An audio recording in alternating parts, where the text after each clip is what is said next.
Hi! In front of me is Xiaomi 12X, and today I would like to show you how you can clean storage of this smartphone. Firstly, go into settings and tap on About Phone. Then click on Storage and choose Free Up. Following that, you need to wait a bit and choose Clean Up one more time over here. Now, after a couple of seconds, as you can see, storage of my device was successfully cleaned. You can also click on the square button over here, and instead of going into settings, click on Cleaner or Deep Clean over here.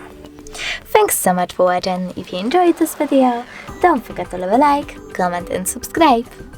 Bye!